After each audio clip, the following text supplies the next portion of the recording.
Je pense que voilà, les deux études permettent quand même de prendre un peu de recul, de mettre en perspective certaines choses par rapport à des mouvements qu'on a parfois tous d'ailleurs, même en étant bien informés ou en ayant pris le soin de l'analyse. Bon là, ça remet quand même en perspective utilement les choses. Nous allons donc maintenant passer à la première table ronde consacrée au WLTP. Alors le WLTP qui était un peu un mot valise, parce que finalement on a vécu seulement la première phase de ce qui s'annonce comme un cycle. Alors on a vu que la première phase avait eu des conséquences, mais le WLTP, on n'y est pas encore vraiment. On va évoquer tous ces sujets-là, d'ailleurs notamment le NEDC corrélé, des choses de cette nature-là. Et puis de toute façon, puisqu'on parlait des pouvoirs publics et de l'administration, actuellement, au niveau des services logiciels informatiques, on ne serait pas prêt pour tout gérer. Donc ça a été reporté aussi pour une raison très très prosaïque, finalement. Mais pour rentrer dans le détail de ces sujets, j'ai le plaisir d'appeler Monsieur Yves Pasquier-Devine, président de Volvo Car France, à me rejoindre sur scène, ainsi que Monsieur Lionel Frenchkeo, directeur général de Hyundai Motor France, Monsieur Nicolas, là, c'est un peu plus chaleureux, Monsieur Nicolas Roland, responsable prix produit lancement chez Citroën, Monsieur Philippe Dugardin, président du groupe Dugardin, ainsi que Monsieur Christophe Morel, président du métier concessionnaire VP du CNPA, le CNPA auquel nous avons déjà fait référence jusque-là.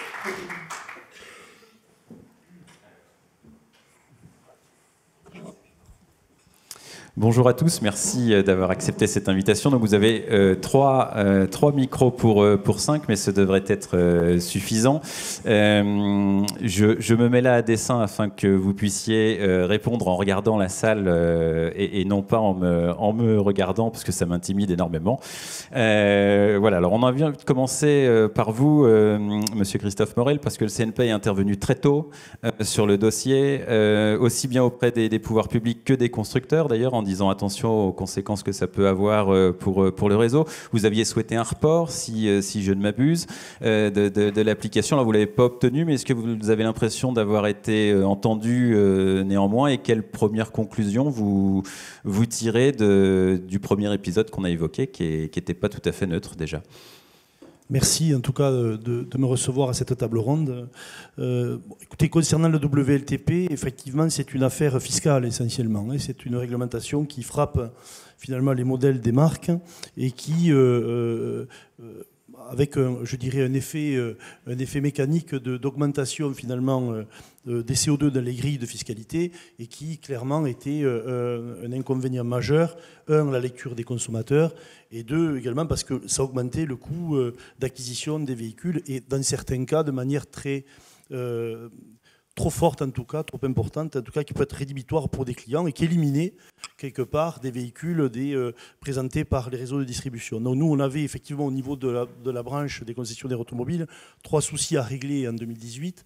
Alors, on ne sait pas si on les a complètement réglés, mais c'était qu'est-ce qu'on dit aux clients qui ont commandé des voitures et qui n'avaient pas livré avant le 1er septembre? Qu'est-ce qu'on faisait des stocks embarqués dans la réglementation, et donc qui se retrouvaient malucés de manière trop significative? Et enfin, comment on finissait l'année, c'est-à-dire est-ce que les constructeurs étaient à même, d'ailleurs on avait questionné les marques et les constructeurs en disant mais qu'est-ce que vous prévoyez en termes d'approvisionnement pour les réseaux de distribution, en termes de véhicules suffisamment compétitifs pour être livrés sur le dernier trimestre 2018 sans être trop impactés par la fiscalité, et donc éliminer des clients.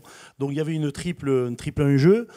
Donc on s'en est ému assez tôt dans l'exercice 2018. On a, comme vous l'avez signalé, écrit au pouvoir public, qui assez vite nous ont renvoyé à nos chères études, c'est-à-dire en nous disant, écoutez, ça fait 2 ans qu'on en parle aux constructeurs, ils avaient qu'à, excusez-moi, mais il fallait qu'ils prennent des dispositions pour que effectivement on passe le gué plutôt bien.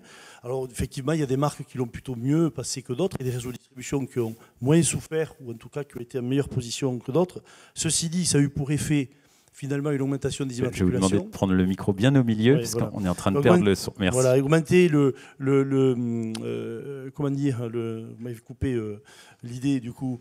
Donc les clients, donc il a fallu aussi informer les clients pour passer le guet. Dans les pouvoirs publics, je disais donc, nous ont un peu éconduits en disant vous aviez qu'à prendre vos dispositions plus tôt, avec effectivement l'impact que ça peut avoir, que ça a eu cet été avec ces immatriculations, ces 60 000 immatriculations réalisées par réseau et constructeurs, pour la plupart. C'est un tiers d'immatriculation d'un mois normal, de totale immatriculation pour le marché français.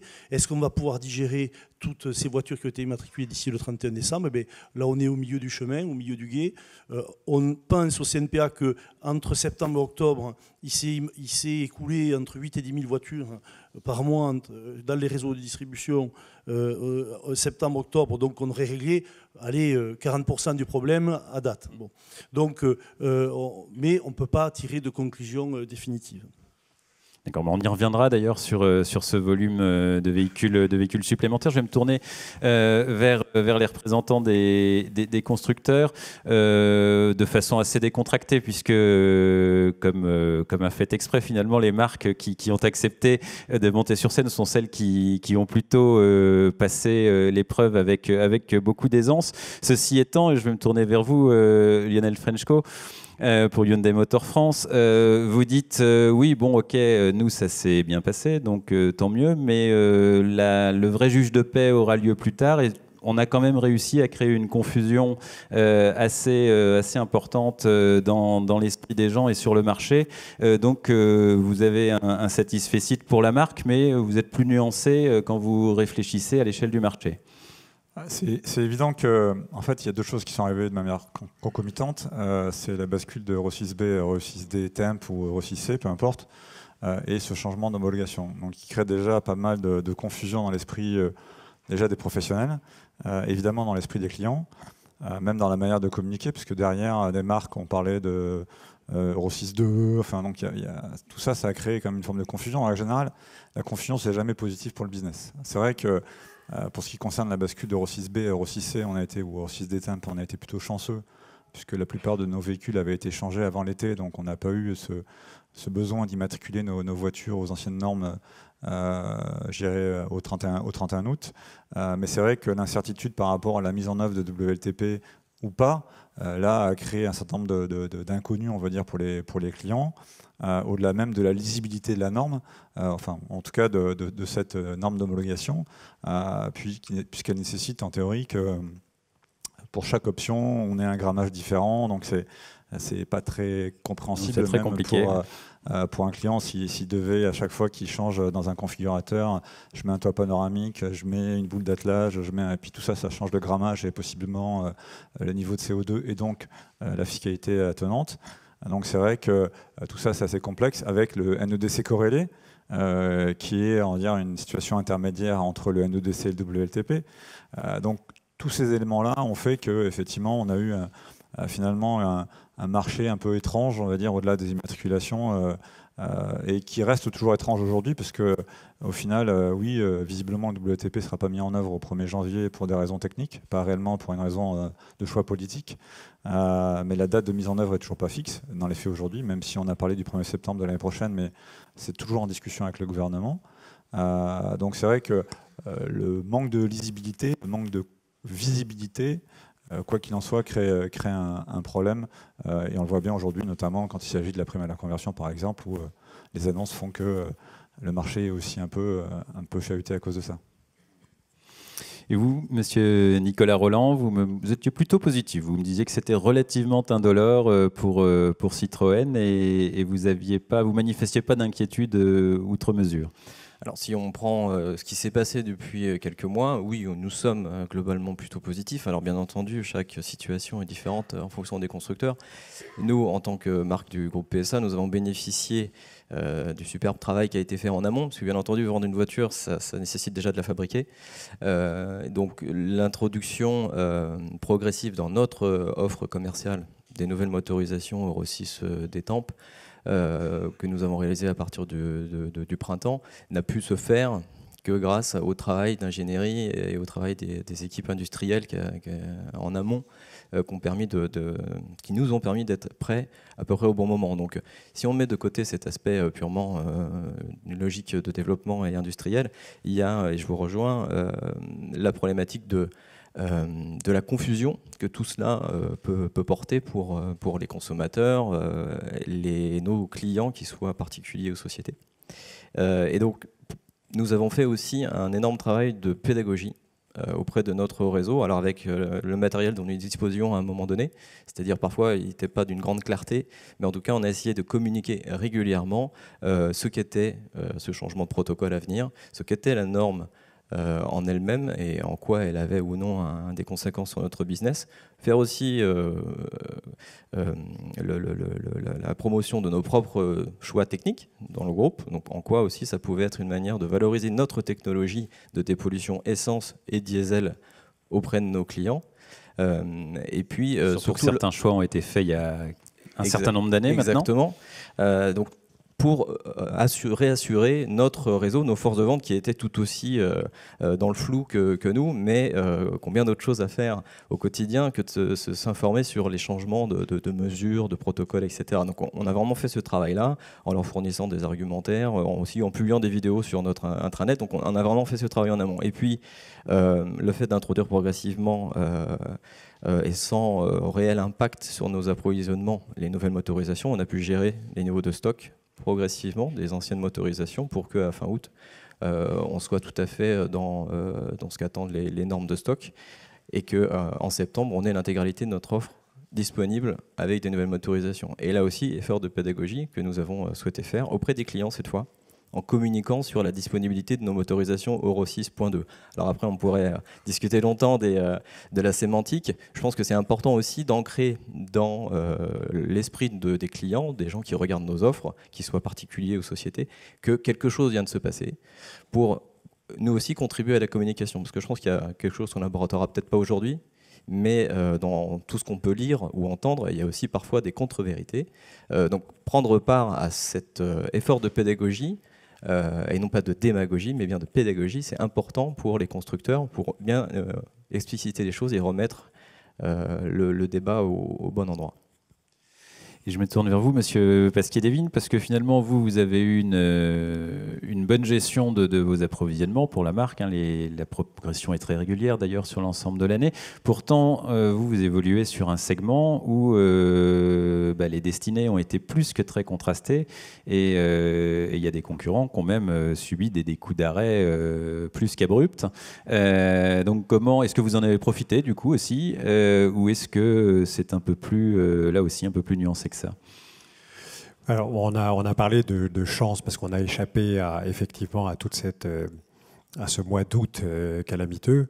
C'est pas trop de la chance. Effectivement, on a fait un travail en amont avec les usines absolument colossal, parce que si aujourd'hui on parle de WLTP, de décès corrélés, c'est qu'aujourd'hui on sait à peu près de quoi on parle.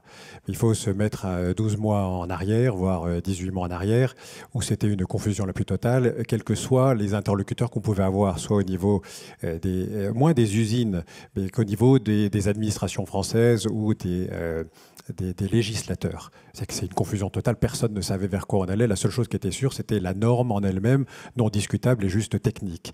Donc on a eu ce débat technique avec nos usines très en amont, en leur expliquant un peu le marché français, mais sans aucune, vis-à-vis de nos réseaux ou clients, sans aucune pédagogie ou démagogie ou approche, parce que c'était inaudible.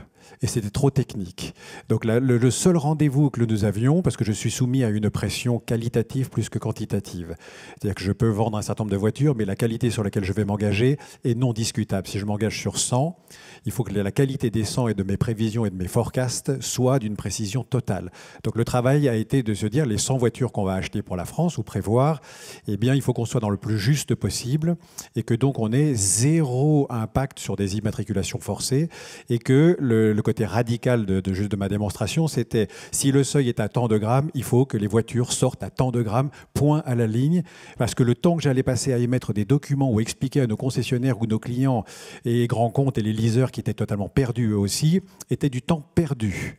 Puisque la seule norme était de dire, voilà, maintenant c'est plus 130 grammes, c'est 127 grammes, ou c'est plus 100, c'est 98, voilà. Et donc le seul débat était, il faut absolument, quoi qu'il arrive, que nous soyons dans cette grille de seuil pour être immédiatement efficace sans avoir de temps à perdre, à expliquer aux usines ou aux clients ou aux grands comptes l'incidence des marchés. Et ça a plutôt bien marché, puisque la réponse industrielle a été, on vous offrira tout ce que vous voulez, ce que vous avez demandé, on ne s'est pas trop trompé, et donc vous avez même pris un risque par rapport aux deux présentations d'ouverture. Vous avez quand même pris un certain risque en misant beaucoup sur l'hybride. Oui. Ça vous a porté chance, mais oui. C'était des volumes qui étaient initialement pas prévus à cette hauteur-là, ou je me trompe? Non, c'était absolument surréaliste, puisque nous disions, dans certaines gammes de produits, les grosses voitures, nous voulons 50% de nos approvisionnements en hybride rechargeable à des tarifications très très fortes et très très hautes. Personne n'y a cru, l'Europe n'y a pas cru, le monde entier n'y a pas cru, la France était la seule à prendre cette position risquée. Nous avons donc eu 100% des approvisionnements et des productions pour la France, qui était un pari insensé, non rationnel, mais on voulait sortir de ce rationnel qui de toute façon était inaudible, en prenant des points de fiscalité, des points de grammage et des points de marché sur un marché premium, des points de concurrence, sans savoir honnêtement ce qu'ils allaient sortir. Donc le rationnel n'a pas fait partie que de l'objet de nos explications. Et par rapport à la concurrence, il ne vous revient pas de commenter les malheurs des autres, naturellement. Ce serait discourtois de surcroît, mais est-ce que vous en avez profité Oui, bien sûr. Bien sûr, parce qu'il y a eu un boulevard. C'est-à-dire qu'on n'a pas les moyens de surenchérir, on n'a pas les moyens de communiquer sur ce boulevard qui s'offre à nous. Nous sommes trop petits et nous n'avons pas les ressources pour le faire. Mais la réalité est que le retrait de certains concurrents ou le retard d'autres nous a laissé un boulevard à notre petite échelle. C'est qu'on n'a pas déstabilisé le monde non plus, mais ça nous a servi puisque nous avions une réponse immédiate sur toutes ces nouvelles motorisations et ce parti pris de l'essence hybride rechargeable qui était annoncé depuis 3 ans et qui était une réalité là. Donc c'est une série de paris un peu personnels et une industrie qui a suivi pour répondre à ça. Et je me tourne vers vous, Monsieur Dugardin. Tout d'abord, je vous remercie d'avoir accepté de venir, parce que je sais que pour les concessionnaires, la période est chargée, d'une part avec les objectifs de fin d'année, d'autre part avec le Black Friday qui est en place sur énormément de sites. Alors vous représentez aussi des marques qui, pour certaines, pour ne pas les citer, Hyundai et Volvo, donc, ont échappé à ce premier écueil. D'ailleurs, vous reviendrez sur les opportunités de conquête qui vous ont été proposées par ce biais. Mais aussi d'autres marques, soit dans des zones un peu plus floues, un peu plus neutres, soit qui ont été, pour le coup, là aussi, rudement touchées par ça. Je pense à Land Rover, et c'est absolument pas un jugement de valeur, naturellement. Non, c'est pas un jugement de valeur, c'est juste une constatation. Le travail qui avait été fait par Volvo sur les plateformes et sur les nouveaux produits, il y a un cycle produit qui a été aussi, il ne le dit pas, mais assez favorable, puisqu'on a été en renouvellement de nos gammes. Nous a créé clairement des opportunités.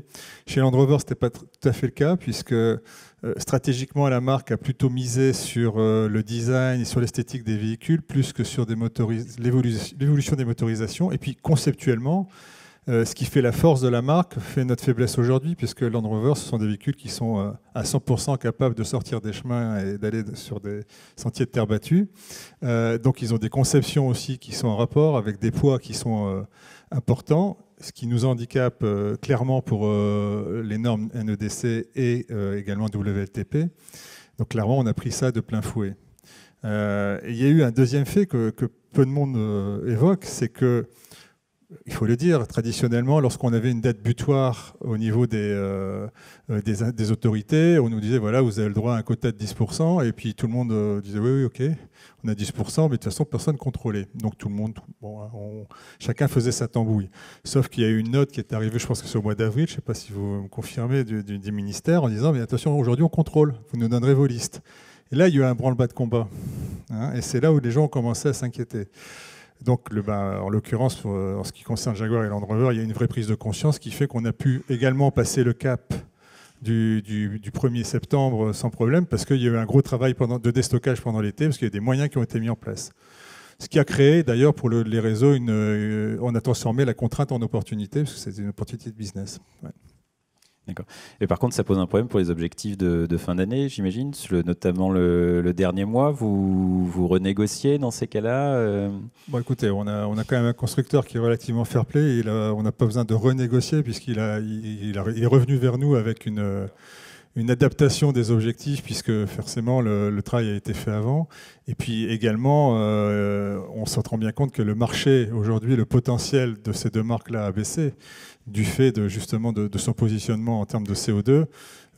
Donc les objectifs effectivement ont été recalibrés, ce que font généralement l'ensemble des constructeurs quand il y a des éléments extérieurs qui interviennent sur le plan national. C'est fait de manière générale. Non, mais en bonne intelligence, tant mieux, parce que, Monsieur Morel, vous, l'une de vos inquiétudes, c'était justement que, par manque de matériel, parfois tout simplement, certains distributeurs manquent leur objectif et qu'il fallait que ce soit pris en considération. Mais écoutez, les concessionnaires signent des annexes avec des volumes à réaliser sur une année pleine. S'il y a une contrainte réglementaire qui vient mettre en péril en tout cas la possibilité de pouvoir le réaliser, effectivement, c'est des choses qui doivent se rediscuter avec les marques, en tout cas avec les marques, entre réseau et marques. Donc nous, à date aujourd'hui, au niveau du CNPA, ce qu'on constate, c'est que globalement, ça ne s'est pas si mal passé que ça, l'été chaud en immatriculation, et que véritablement, a priori, il y a une certaine respiration, en tout cas, et une revente de ces véhicules, je dis bien pour les marques qui ont été contraints, ou les réseaux qui ont été contraints d'immatriculer des voitures. Mais c'est à la fin du bal que on paie les musiciens. Je dirais que c'est au 31 décembre, et avec je dirais les résultats des réseaux, qu'on verra définitivement si l'année WLTP sera passée sans trop de heurts. Même si je dis bien, c'est quand même une affaire de fiscalité, qu'au cœur de l'été, il faut quand même signaler que fin juillet, les pouvoirs publics se sont rapprochés des interlocuteurs, notamment de la filière aval que nous représentons, et nous ont plutôt... ils ont été assez, finalement, assez directifs en disant on va changer les grilles, notamment au 1er janvier 2019, avec un malus beaucoup plus percutant pour transformer le parc plus vite. Et donc nous avons réagi à ce projet de loi de finances, puisque c'est de ça dont il s'agit. Vous avez déjà le 1er septembre le WLTP dont on ne sait pas comment trop on va passer cet écueil. Et rebelote 3 mois plus tard avec un projet de loi de finances qui fixerait finalement les malus à la hausse et les bonus à la baisse. Ça fait 2 coups sur coup, ou 2, on n'y comprend rien au 1er septembre, et 2, en plus, on est sûr de payer au 1er janvier. Donc, ce n'est pas, si vous voulez, les bonnes conditions pour faire pour renouveler du parc, d'autant plus qu'on est dans un contexte de prime à la conversion, qui a pour vertu de pouvoir renouveler le parc sereinement et de manière pérenne. J'enlève un vieux moteur, je mets un nouveau plus vertueux. Donc c'était dommage finalement de couper l'herbe sous le pied. Et le projet de loi de finances de fin juillet, je vous avoue, nous a mis assez mal à l'aise, et on est plutôt satisfait finalement de ce qui est en train de se passer, puisqu'on peut dire d'ores et déjà que les grilles de malus pour janvier seront moins dures en tout cas, ou plus aménagées pour qu'on puisse passer un hiver sans avoir un autre accident, je dirais, en tout cas un nouvel écueil à passer. Donc ça, c'est quand même un effort en tout cas de toutes les parties, et de l'amont et de l'aval, pour faire en sorte que, je crois qu'il faut aussi garder raison, et que les consommateurs au bout, il faut qu'ils aient quand même une certaine lisibilité et visibilité, ainsi que pour les entrepreneurs investisseurs. Alors, on a évoqué un volume de 60 000 véhicules supplémentaires environ, certains disent un peu plus. De toute façon, on n'a pas le chiffre tout à fait exact. Vous, Monsieur Roland, vous dites que finalement, ça a plus d'impact, ça, sur le marché du VN que sur le marché du VO. C'est ce qu'on constate. Ouais. C'est ce qu'on constate. Et si on prend d'autres exemples, le marché VO réagit souvent à rebours par rapport à ce que le VN a subi quelques temps auparavant. Donc là, je pense que c'est trop tôt pour pouvoir déterminer un quelconque impact de ce changement sur le VO. Là où nous avons clairement constaté un impact, c'est sur parfois une agressivité commerciale accrue, sur parfois des constructeurs qui proposaient des véhicules 0 km là à la rentrée quand nous avions des moteurs Euro 6.2. On l'a vu un peu plus cher qu'auparavant parce que la dépollution ça coûte de l'argent. Donc que ce soit des 0 km ou des VD qui sont proposés à un client, forcément ça déstabilise peut-être ponctuellement le marché EVN. Mais en l'occurrence sur le VO, rien de tout ça. Oui, c'est dire. Ça a quand même un impact aujourd'hui direct sur le VO, indirectement en tout cas, par rapport aux valeurs au prévent, si vous voulez. Parce qu'aujourd'hui, on voit très bien que les constructeurs qui ont mis beaucoup de véhicules 0 km sur le marché sont les plus impactés sur leurs valeurs résiduelles. Donc c'est vertueux pour ceux qui ont réussi à passer le cap. Mais en tout cas, il va y avoir un effet retard et un effet assez important puisque ça va déréférencer les buybacks avec les valeurs réelles de reprise du marché, quoi. Ça, c'est un effet direct sur le VO. Et vous, Monsieur Frenchko, vous disiez non plus qu'il n'y avait pas eu d'incidence majeure, hormis, c'était local en fait, hein, vous parlez-vous de pics de concurrence un peu exacerbés qui pénalisaient en fait sur une zone de chalandise donnée tel ou tel distributeur, mais qu'à l'échelle d'une marque, ce n'était pas nécessairement significatif. Effectivement, ça faisait partie de nos craintes quand on a commencé à travailler sur la fin de l'année, de se dire... Sachant qu'évidemment, on avait anticipé le fait que certains constructeurs allaient en tout cas immatriculer beaucoup de leurs véhicules à la fin du mois d'août, de savoir comment allait se passer le mois de septembre, quel serait l'impact sur les offres commerciales communiquées et évidemment sur le niveau des prises de commande. Bon, il s'avère d'abord que ça a été quand même très localisé à certaines marques, donc ce qui veut dire que pour les clients qui ne souhaitaient pas acheter ces marques-là, au final, ils achetaient autre chose. C'était assez simple. Et qu'effectivement, après... au final, on a quelques distributeurs qui ont été négativement impactés, mais finalement assez peu. Et quand on regarde la progression de nos commandes, finalement, par rapport au trend qu'on avait connu jusqu'à la fin du mois d'août, en fait, on n'a pas eu de fléchissement ni en septembre ni en octobre. Je veux dire même plutôt au contraire, assez étonnamment. Donc, je veux dire qu'en tout cas, pour ce qui concerne la marque Hyundai, on n'a pas été finalement impacté. Et cette guerre des prix qu'on attendait ou qu'on imaginait a été finalement moins importante que ce qu'on imaginait ou ce qu'on escomptait. Donc ça a été plutôt finalement, en dehors de ce pic d'IMAT, on va dire, à la fin du mois d'août, en tout cas pour ce qui me concerne, plutôt un non-événement. Et pour vous, Monsieur Pasquier-Divine, c'est forcément d'une nature différente dans la mesure où on a plus assisté à un assèchement des volumes très brutal et soudain, mais qu'il n'y a pas eu un flux supplémentaire. Donc on en revient à ce qu'on disait tout à l'heure. Pour vous, c'était une opportunité à travailler en tant que stratégie commerciale avec le réseau. Ou c'est plus complexe que ça? C'est plus complexe que ça, parce que quand on a vu ce mois d'août tomber comme ça, on s'est dit sortons les casques. Parce que l'effet collatéral allait venir derrière. Et il ne vous a pas échappé que les 3 marques premium concurrentes ont noyé le marché, ont été sous contrainte en août, avec des dizaines de milliers de voitures. Et depuis le mois de septembre, il n'y a pas de surprise, il se passe exactement ce qui était prévisible, c'est-à-dire qu'on en prend plein la gueule. Parce que les offres sur des véhicules de direction au 0 km, spécialement sur le premium, parce que j'ai la prétention humble de me situer sur ce créneau-là, c'est dévastateur pour nous, parce qu'il y a de la compétition plus forte, des conditions bien en dessous du VN, qu'on ne veut pas lâcher toutes les affaires, on ne va pas se battre à mort, mais ça veut dire qu'on y lâche quelques plumes. Donc il faut courber un peu le dos, courber les chines, attendre que ça passe. Donc on a un impact tout de suite sur le marché du VN. Donc il n'est pas aussi fort qu'on l'avait prévu, il n'est pas mou, mais il n'est pas aussi bien qu'il n'était sur les mois précédents. Donc il faut qu'on fasse attention à ça. Et je suis d'accord aussi, on ne peut pas mesurer tout de suite sur le VO, mais il y a un effet pervers à long terme. C'est-à-dire que voilà, à quelle valeur ressortiront ces véhicules au terme de leurs 36 mois par rapport à un nouveau VN? Est-ce qu'on saura refinancer un nouveau VN par rapport au VO? Leur code par rapport aux autres VO qui sortiront dans la même période à une valorisation un peu supérieure.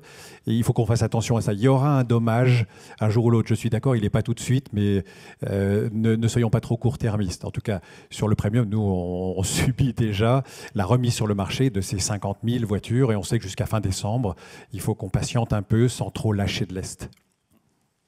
D'ailleurs, vous, Monsieur Dugardin, vous êtes parfois un peu alarmiste, parce que finalement, vous dites, moi, j'ai été prudent, et puis, certes, j'ai pas de souci de trésorerie, mais j'en tire pas beaucoup d'avantages, et je dois faire face à des distorsions de concurrence sur lesquelles je peux pas éternellement m'aligner. Oui, effectivement. Chaque cas est différent selon chaque marque. Selon les différentes marques que vous représentez. Oui. Aujourd'hui, en gros, il y a 3 catégories de stratégies de marque. Effectivement, les marques qui ont immatriculé beaucoup de voitures parce qu'elles étaient forcées de le faire, parce qu'il fallait pousser un peu l'atoll dehors et immatriculer ces voitures. Et là, elles se retrouvent aujourd'hui avec la possibilité de faire des prix et une agressivité commerciale extrêmement forte. Donc, il y a des opportunités pour ces concessionnaires-là de faire des affaires, mais avec des risques de trésorerie très importants. Et puis surtout, le risque de ne pas les vendre finalement à terme et de devoir avoir une perte de rentabilité importante.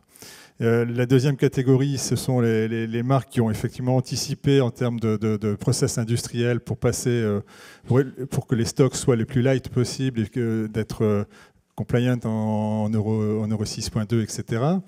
Et donc là, c'est un peu le ventre mou parce qu'elles n'ont pas l'opportunité de faire de bonnes opérations commerciales, mais elles n'ont pas non plus d'avantages technologiques. Elles sont juste mis aux normes leur moteur. Si vous voulez.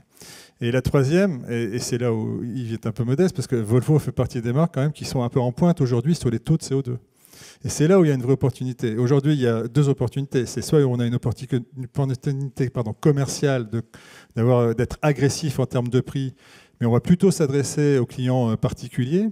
Donc c'est bien pour les marques généralistes, c'est bien pour un certain nombre d'autres marques, mais pour les marques premium sur lesquelles on a un gros business sur les ventes sociétés et sur les ventes flottes, là, le taux de CO2 est important. Et aujourd'hui, l'écart policy de certaines boîtes, c'est de dire, voilà, on ne veut pas plus de 150 grammes. On se rend compte qu'avec des marques, on n'a pas de possibilité du tout de proposer quelque produit que ce soit à moins de 150 grammes. Bon, aujourd'hui, c'est là où la marque Volvo a une opportunité, puisqu'elle vient se mettre dans le créneau, et c'est là où on va rechercher de nouveaux clients, puisque là, on ne parle pas de prix. On parle effectivement d'un prix, mais ça, on se met dans un prix de marché, mais on parle aussi de futur impact sur la TVS. Et là, c'est tous les ans pour les entreprises. Donc, le malus, bien sûr, etc. Donc oui, aujourd'hui, on se retrouve avec des différents cas de figure. Bon, globalement, dans les marques que nous représentons, on n'a pas dû immatriculer des tonnes de voitures à fin août, donc on n'est pas la première catégorie. On gère les 2 autres. Bon, effectivement, on sent très bien qu'il y a un marché qui est déjà peu visible, puisque si on a les immatriculations tous les 10 jours, on a à peu près les immatriculations qui se font en France, mais on n'a pas celles on a eu celles qui sont faites avant, mais on ne sait pas quand elles sont recommercialisées sur le marché, et on voit effectivement qu'il y a des marques qui dévisent beaucoup, mais quel est leur réel niveau de performance commerciale, finalement, on ne le sait pas exactement. Je parle en termes de distribution, de livraison à client final. Voilà. Donc oui, il y a des effets perverses. Donc, est-ce qu'il fallait être vertueux en termes de trésorerie et de gestion ou prendre des risques? Bon, les 2 débats sont ouverts. Effectivement, comme le dit Christophe, on aura le juge de paix au 31 décembre avec l'état des bilans et l'état des finances des uns et des autres. Et vous êtes plutôt Moi, ça va. Positif de votre côté, parmi vos collègues, etc., vos confrères. Il y a tous les cas de figure. Il y a tous les cas de figure. Encore une fois, ça dépend aussi des zones, zones urbaines, zones périurbaines. Aujourd'hui, c'est évident qu'être concessionnaire dans la région parisienne, c'est un vrai casse-tête, puisqu'il y a des effets d'annonce de partout. Et puis, il y a surtout une disproportion entre la demande des clients qui arrivent avec plein de bonnes intentions en voulant acheter des véhicules essence. Parfois, on n'a même pas d'offre. Et quand on a une offre, on leur annonce les malus. Et là, on sort les selles pour les réanimer parce qu'ils se sont évanouis. Aujourd'hui, on sait très bien qu'un diesel à performance égale aura moins de rejet de CO2 qu'un essence. Alors, est-ce qu'il est plus ou moins polluant? Le débat ne m'appartient pas. Aujourd'hui, fiscalement, on dévalorise l'essence alors que moralement, on le valorise. Il y a un vrai problème là-dessus. Et pour conclure, est-ce que, Monsieur Roland, par exemple, si vous voulez commencer, est-ce que vous pensez que finalement ce volume, qui n'est pas considérable non plus, sera absorbé relativement vite par le marché et qu'en 2019, on va assez vite repartir sur un schéma d'affaires classique? Et par contre, est-ce que vous nourrissez une inquiétude quand même particulière pour la vraie échéance du WLTP? Parce que là, on ne parle plus de 6-7% en plus, on est entre 13, 14, 20 pour les plus alarmistes, donc c'est quand même une autre chanson là. C'est sûr, on se parle d'autre chose. Alors pour revenir à la première partie de votre question, oui, on considère que l'effet qu'on constate, qui est d'ailleurs assez différent en fonction des marques et des constructeurs, on le voit bien, hein, parce que nous ne sommes pas en tant que généralistes en face des constructeurs premium qui mettent en ce moment du moins un certain nombre de véhicules de direction dans leurs offres commerciales. Bon, donc dans notre champ de concurrence directe, même si on a pu constater ponctuellement à la rentrée des effets sur le marché VN, on pense que ça va se normaliser. Et pour au moins une bonne raison, c'est que les moteurs à destination de l'Europe produits par les usines doivent être selon la nouvelle norme. Donc il y a un moment, les stocks vont finir par diminuer sur les motorisations Euro 6.1. Il va bien falloir alimenter en stock, autant que faire se peut pour chaque réseau et chaque constructeur, des véhicules avec des moteurs respectant la nouvelle norme. Il y a aussi le cas des renouvellements de véhicules. On sort du mondial de l'automobile. Certains constructeurs ont annoncé des renouvellements ou des restylages, donc ça aussi, ça contribue à renouveler l'offre de motorisation. Donc l'offre commerciale va naturellement de plus en plus revenir sur quelque chose de standard, en tout cas sans distorsion d'agressivité dû au simple fait que les moteurs ne sont pas les mêmes selon les uns et selon les autres. Si on se projette un peu plus loin, parce que c'était la deuxième partie de votre question, est-ce qu'on nourrit des inquiétudes particulières ? Alors, j'ai peut-être le défaut d'être trop optimiste, mais dans un ensemble d'informations qui est parfois assez confusant, moi je me raccroche à ce qu'on a pour le moment je dirais pas sûr, mais en tout cas d'assez probable, lorsqu'on échange avec le législateur ou en tout cas les différents ministères. Puisque aujourd'hui, ne serait-ce qu'au travers du CCFA, nous avons des échanges avec le gouvernement et il y a, je pense, une prise de conscience aujourd'hui que le gouvernement doit accompagner le changement, la transition énergétique, ça on est clairement dans le sujet aujourd'hui. Donc sur la partie électrique, on connaît un peu les enjeux et le développement des infrastructures. Sur la partie thermique, là aussi, il leur appartient de ne pas déstabiliser le marché et la fiscalité sera éminemment importante. La fiscalité adossée au WLTP sera éminemment importante. Et dernier point, si on sort un peu du contexte franco-français, il y a l'Europe, puisque c'est l'Union européenne qui a imposé le changement de protocole de mesure et qu'elle impose aux États membres de ne pas générer de recettes fiscales supplémentaires au seul prétexte qu'on change le thermomètre de mesure. Donc même si on ne sait pas encore de quoi demain sera fait, en tout cas 2020, en termes de fiscalité automobile, il est acquis que le changement de fiscalité sera neutre. Alors globalement neutre. On n'en sait pas encore les détails, mais ça, c'est quelque chose sur lequel les instances se sont engagées. Alors, je vois des sourcils qui bougent à ma droite, mais en tout cas, pour le moment, c'est notre vision des choses. À votre gauche aussi, donc Lionel French. Non, mais je vais être globalement aligné. Je pense qu'effectivement, d'ici la fin de l'année, en tout cas une grosse partie de ce qui a été immatriculé à la fin du mois d'août devrait être finalement trouver un acquéreur final. Donc on ne devrait pas avoir ou peu de distorsion, on va dire, sur le démarrage de l'année 2019. Pour le reste, de la même manière, aujourd'hui on a des discussions avec alors, je vais dire, plusieurs branches du gouvernement, parce que ça se gère entre Matignon, l'écologie et l'économie, donc c'est ça qui est un peu complexe aujourd'hui. Mais quoi qu'il en soit, dans les messages qui nous sont passés, il y a une prise de conscience de l'impact des changements d'homologation sur la fiscalité. Et d'ailleurs, le gouvernement en a tenu compte, puisque dans la grille de malus du 1er janvier, ils ont tenu compte déjà des modifications liées à un EDC corrélé. Donc ça veut dire qu'il y a au moins cette prise de conscience-là, donc c'est plutôt un élément positif. Ce qui est finalement assez complexe, en fait, c'est plutôt les timings de communication, dans les faits, qui sont pour nous finalement aujourd'hui un peu compliqués. Quels que soient les sujets, on arrive finalement très souvent assez tardivement, ce qui... pour des industriels que nous sommes, et finalement la complexité, parce que la production, on ne décide pas du jour au lendemain de la changer, les approvisionnements pour les réseaux de distribution, ça se gère aussi en amont, Et c'est ça qui est finalement aujourd'hui le plus compliqué. Donc ce qui est important pour nous, au-delà de la prise de conscience du gouvernement, c'est qu'effectivement, on arrive aussi à gérer avec eux les moments de la communication, d'arriver à anticiper. C'est aujourd'hui ça la vraie complexité dans les discussions qu'on peut avoir avec eux aujourd'hui. Puisque en tout cas, on va leur laisser le bénéfice du doute, mais pour l'instant, ils ont plutôt été, je dirais, dans la bonne direction. En tout cas, si je parle de la grille du malus et des bonus de manière générale. Je vais mettre à part l'histoire des pick-up parce que je ne suis pas concerné, mais c'est typiquement un signe supplémentaire de la problématique du temps de la communication. S'il l'avait dit le 1er juillet, ça aurait été facile à gérer, mais aujourd'hui, les distributeurs qui ont des pick-up en stock, ils les ont commandés, ils vont arriver, ils vont avoir un problème au 1er janvier qu'ils vont devoir gérer. Donc, c'est là la complexité aujourd'hui face à laquelle on est, le moment de la communication, et on le voit bien d'ailleurs sur la prime à la conversion aujourd'hui, sur lequel on n'est toujours pas fixé, un mois avant le démarrage de l'année. Monsieur Pasquier-Devine, oui, si vous voulez ajouter quelque chose ou si... Tout a été dit. Je pense que le cap WLTP tel qu'il est aujourd'hui NEDC corrélé, il est digéré. Et on a une année devant nous, au-delà de tout ce qui a été dit ici, fiscalité, timing, où je suis complètement d'accord, on est encore dans le flou, mais ça ne changera pas. On a un an pour se caler sur 2020 et construire les stratégies qui sont plus marketing maintenant.